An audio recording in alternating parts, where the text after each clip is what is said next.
Shalom saudaraku yang dikasihi oleh Tuhan Yesus Kristus.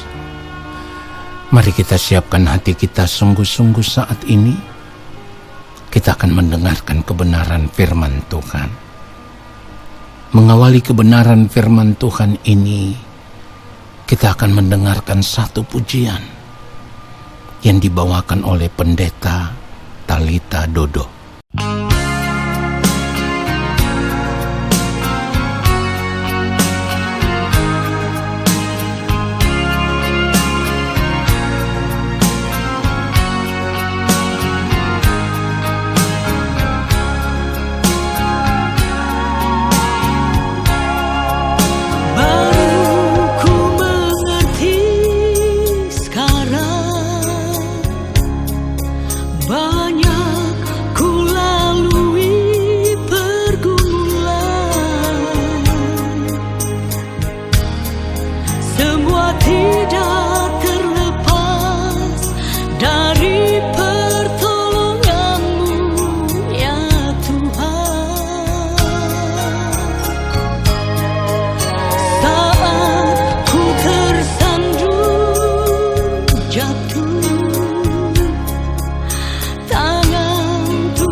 Di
Mari kita berdoa, saudaraku. Allah Bapa yang Maha Kudus, Allah yang Maha Mulia, Allah yang kami sembah di dalam Tuhan Yesus Kristus. Saat ini Bapa, kami mau berdiam diri di hadapan-Mu, dan kami mau menanti-nantikan Bapa berbicara bagi kami. Sampaikanlah isi hati-Mu kepada kami, anak-anak-Mu. Secara khusus ya Tuhan, kuduskanlah hamba-Mu yang akan menyampaikan kebenaran firman-Mu.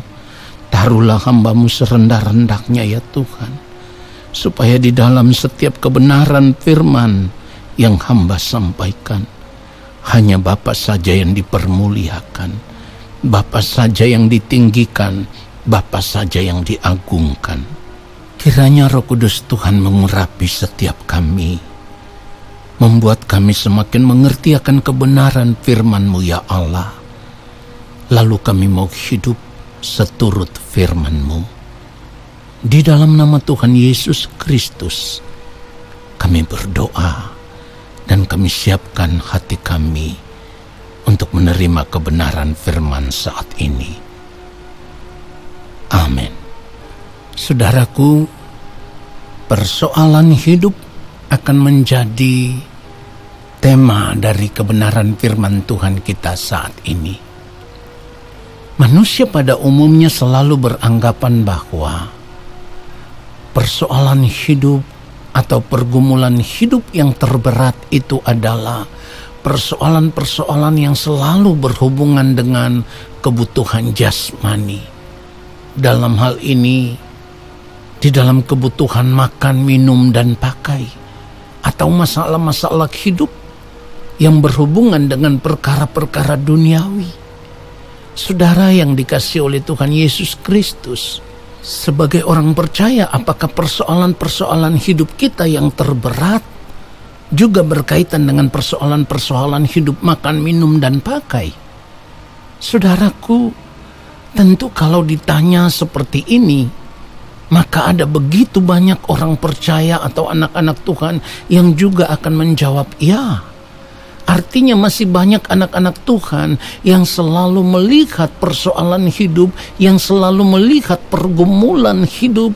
Yang terberat itu adalah persoalan makan, minum, dan pakai, atau persoalan-persoalan yang selalu berhubungan dengan kebutuhan jasmani, dengan kebutuhan-kebutuhan duniawi.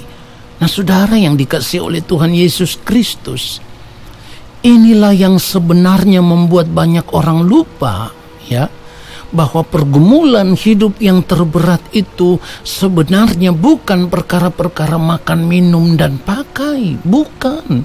Bukan saudaraku. Tetapi yang terutama bagi orang percaya itu adalah pergumulan kita untuk mengerjakan keselamatan yang sudah kita terima di dalam Tuhan Yesus Kristus. Harus kita kerjakan itu dengan takut dan gentar. Itu harus menjadi pergumulan hidup, persoalan hidup yang terberat dalam kehidupan kita. Nah, kenapa demikian? Firman Tuhan katakan di dalam Filipi pasal 2 ayat 12, ayat 13, "Hai saudara-saudaraku yang kekasih, kamu senantiasa taat. Karena itu tetaplah kerjakan keselamatanmu dengan takut dan gentar, bukan saja seperti waktu aku masih hadir, tetapi terlebih pula sekarang waktu aku tidak hadir." Ayat 13, "Karena Allah lah yang mengerjakan di dalam kamu baik kemauan maupun pekerjaan menurut kerelaannya." Saudara, kenapa saya katakan ini adalah pergumulan hidup kita yang terberat? Kenapa saya katakan ini adalah persoalan hidup kita yang paling berat? Karena mengerjakan keselamatan itu menuntut kita untuk benar-benar harus hidup dalam ketaatan. Ya, mengerjakan keselamatan itu menuntut kita untuk benar-benar harus hidup dalam ketaatan. Itulah kenapa dikatakan kamu senantiasa taat. Hidup dalam ketaatan inilah yang tidak gampang, saudaraku. Dalam hal ini ketaatan di dalam melakukan kehendak Allah Bapa di sorga. Itu tidak gampang. Ketaatan inilah yang menjadi gaya hidup Tuhan Yesus Kristus yang harus kita ikuti, yang harus kita contoh, yang harus kita teladani, saudaraku. Saudara yang dikasihi oleh Tuhan Yesus Kristus, kalau hanya perkara-perkara makan, minum, dan pakai, maka asal kita mau bekerja keras dan bertanggung jawab atas hidup ini, pasti semuanya itu akan tercukupi, ya. Pasti semuanya itu akan tercukupi. Nah, persoalannya kalau dikatakan tercukupi bukan berarti berlebihan, lalu membuat kita bisa hidup menikmati dunia ini dengan segala kesenangannya. Saudara, orang percaya yang hanya mengarahkan fokus hidupnya tertuju kepada tujuan akhir dari keselamatan yang telah kita terima dari Allah Bapa di sorga di dalam Tuhan Yesus Kristus, maka ia akan selalu bersyukur dan merasa cukup dengan apa yang ada. Sama seperti yang firman Tuhan katakan di dalam 1 Timotius pasal yang ke-6 ayat 8, asal ada makanan dan pakaian, cukuplah. Saudaraku, cara hidup seperti ini akan membuat pikiran kita tidak lagi terikat dengan materi, ya. Sekalipun mungkin saja saat ini Tuhan mempercayakan kepada kita materi yang berlebihan, atau kita hidup berkecukupan, tetapi kita tidak melihat semuanya itu sebagai kesempatan untuk menikmati hidup ini dengan berbagai kesenangan hidup yang dunia tawarkan kepada kita saat ini, saudaraku. Tidak. Kita tahu hidup kita milik Tuhan. Apa yang ada pada kita semuanya milik Tuhan. Lalu ketika Tuhan mempercayakan itu lebih kepada kita, kita mau mempergunakan semuanya itu hanya untuk hormat dan kemuliaan nama Tuhan, bukan untuk memuaskan kepentingan diri kita, kesenangan diri kita, bukan itu. Saudaraku, mungkin ada sebagian saudara yang bertanya dan berkata, tapi bagaimana Pak dengan keadaan hidup saya saat ini yang masih berkekurangan? Saudara yang dikasihi oleh Tuhan Yesus Kristus, satu hal yang terutama yang harus kita lakukan adalah periksa diri kita. Sekali lagi, kita harus periksa diri kita saat ini. Pasti ada cara hidup kita yang salah selama ini. Pasti ada keputusan-keputusan hidup yang kita ambil yang salah selama ini tanpa memikirkan risiko yang akan terjadi bagi kehidupan kita di waktu-waktu yang akan datang. Itulah yang kita lakukan dulu di dalam kehidupan kita, sehingga kalau saat ini kita ada di dalam kekurangan, itu bukan karena Tuhan tidak pelihara, tetapi karena keputusan yang kita ambil dulu, ya, itu salah. Contoh sederhana, saudaraku, dulu mungkin saja kita tidak pernah menjadi orang yang suka berhemat, ya.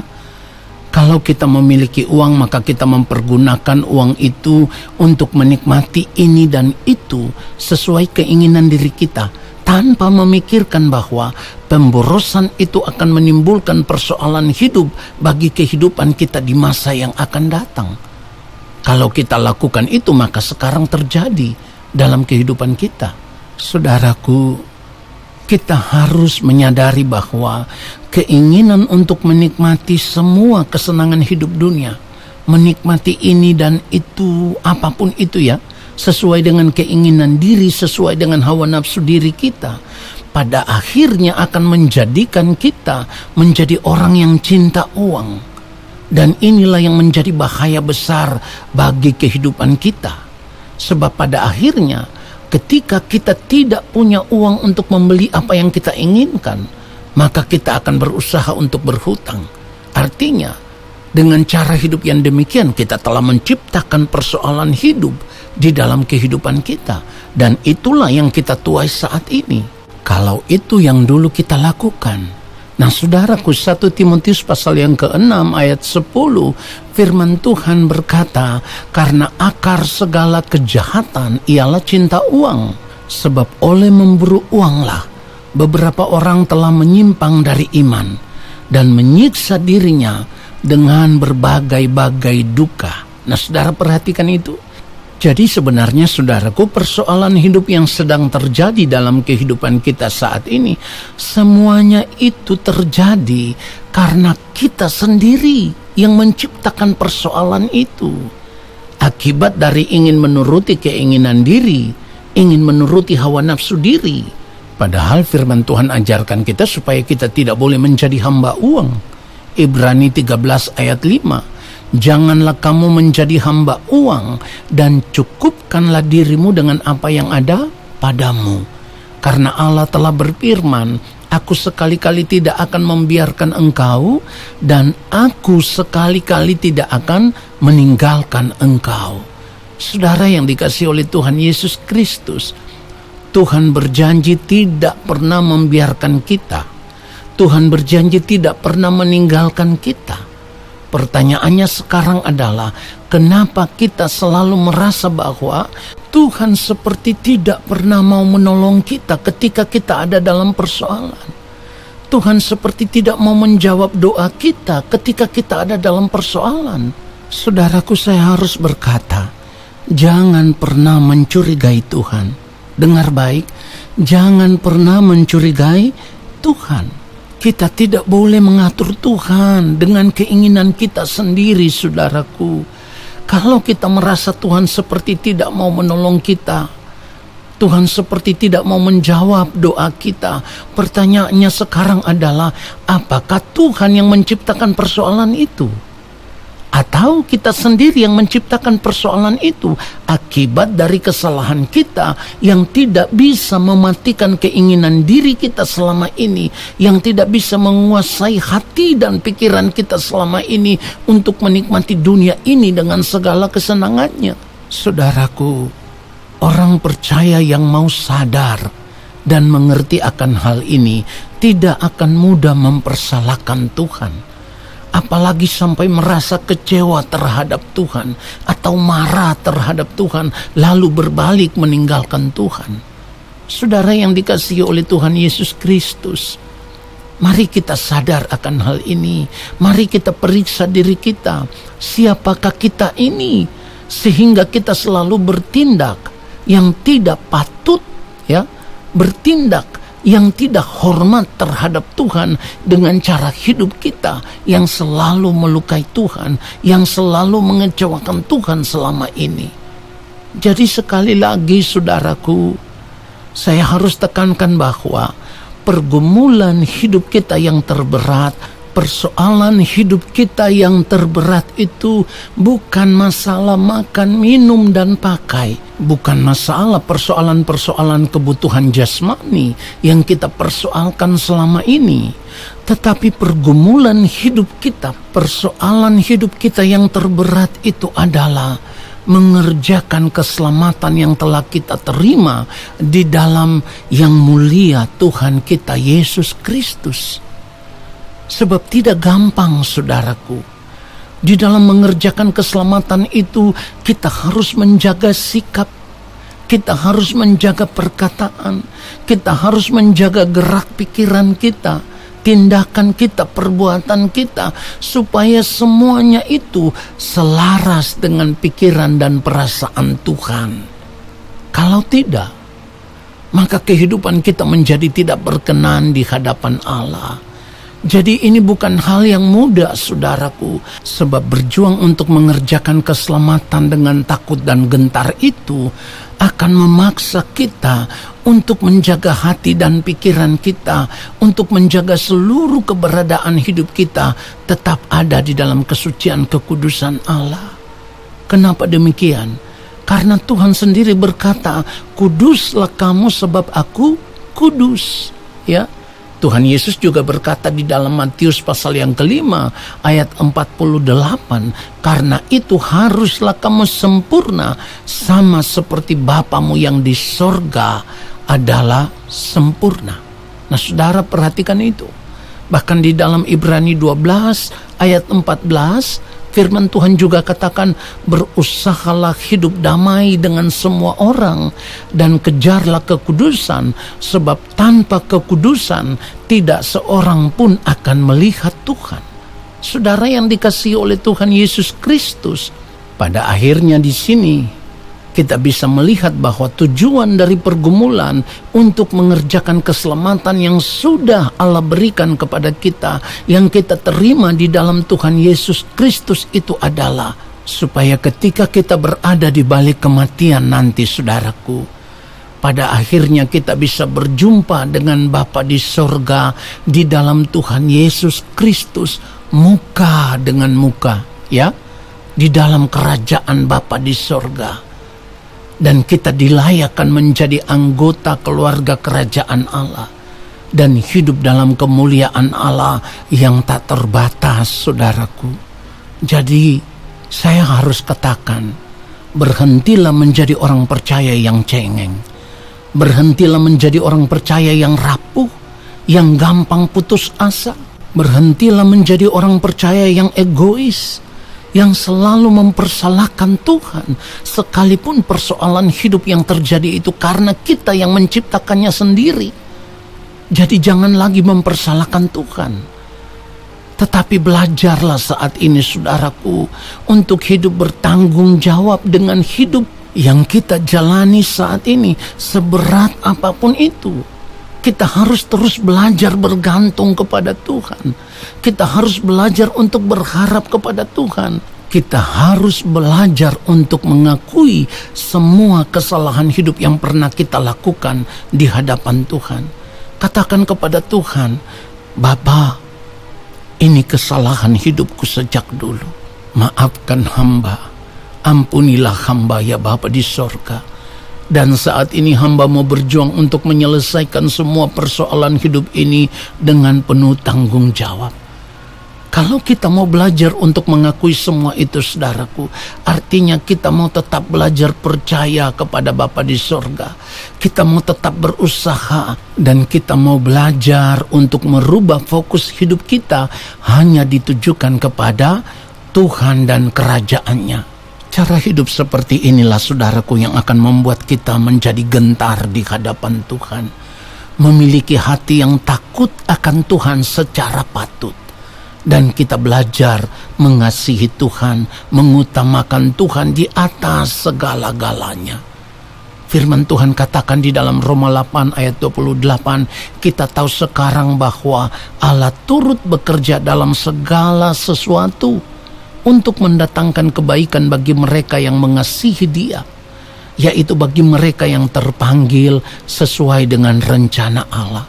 Nah, saudaraku, ketika kita mau merubah cara pandang hidup kita, di mana kita mau mengasihi Tuhan di atas segala-galanya, kita mau menghormati Tuhan, kita mau menempatkan Tuhan sebagai yang utama dan yang terutama di dalam kehidupan kita, maka kita tidak akan takut lagi menghadapi hidup ini, karena kita percaya bahwa di dalam Tuhan Yesus Kristus kita cakap menanggung segala perkara. Sebab Roh Kudus Tuhan akan terus menuntun kita kepada segala kebenaran, lalu kita hidup hanya untuk melakukan kehendak Allah Bapa di sorga. Sekalipun harus ada di dalam penderitaan, kita tetap belajar setia untuk mengiring Tuhan, supaya ketika waktu Tuhan tiba bagi kita, Bapa mengenal kita sebagai anak-anaknya yang mengasihi Dia, dan kita bisa diterima di dalam kerajaannya. Tuhan Yesus memberkati kita semua. Amin.